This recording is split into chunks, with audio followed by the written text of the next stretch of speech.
report, you're saying a trend is not visible when there's an avalanche. You join the dots, Alka Acharya. That's how you find out that there is a trend.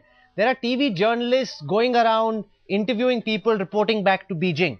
There are tourists taking pictures of sensitive military installations. There's the Karmapa found with all this cash. Then there's the Shimre confessions. And we're seeing how he's talking about an active Chinese involvement in anti-India activities. You join the dots, you see the trend. You don't wait for the avalanche to strike, Alka Acharya. No. See, for one thing, I would repeat again that I think the Karmapa issue has to be kept aside. I don't think we should lump them along with the kind of activities that are happening on the borders in the northeast. Secondly, yes, avalanche doesn't come. But then if you are having these isolated incidents, my question is really, why are these issues being taken up at the official level? Surely, I think there has been enough of confidence building measures between China and India, particularly as far as the border regions are concerned, to raise these issues. If people are moving in so freely into our areas, I mean, what are we doing? What are the kind of defenses that we have? And why cannot this be part of a dialogue? After all, Bangladesh, as I said, has now started to take far more stringent measures, which is why suddenly you see an increase in the way these groups are moving across the border. So there is also a question of the kind of activities that we are now putting into place, which is also generating some reactions, and we need to now devise our own responses as to how we will pursue this. No, but you're not answering my question. Do you, madam, do you or do you not see a trend? Are you prepared to say that there is a trend? Because so far, your contention has been that these are isolated incidents. Is not India's attitude akin to an ostrich? We've just buried our head in the sand and are assuming that there's no trend. There's a problem, we need to confront it and we need to deal with it, madam.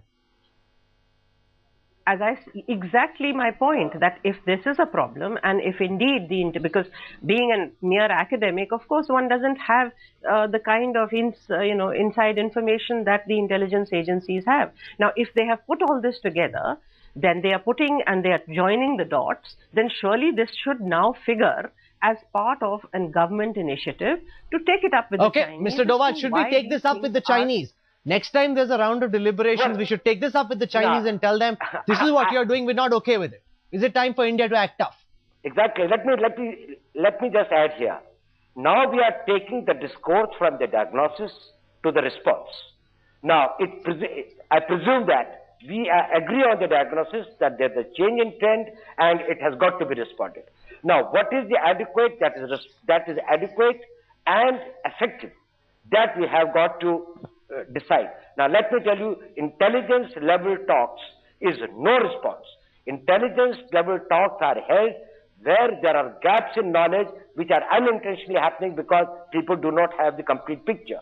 When with the design a country follows the policy, then unless there is a change in policy, intelligence level dialogue is not the answer. But yes, at a diplomatic level, at the political level, we have got to take it extremely firmly with the Chinese. We have to tell them about our concerns. We have to confront them with the facts. And should that happen, that they agree or they stop doing what they are doing, then there can be an exchange of information by which we can keep them through an institutionalized mechanism in case there are any communication gaps, any things which come to our notice. Because I'll tell you one thing, there is a certain loose arms market in Yunnan area and the area bordering Yunnan in Myanmar. There's in Kachin state, there are in Shan state, and sometimes the activities there can be mistaken for as their origin being in China. This is what can be done if there is an intelligence level exchange or intelligence level liaison.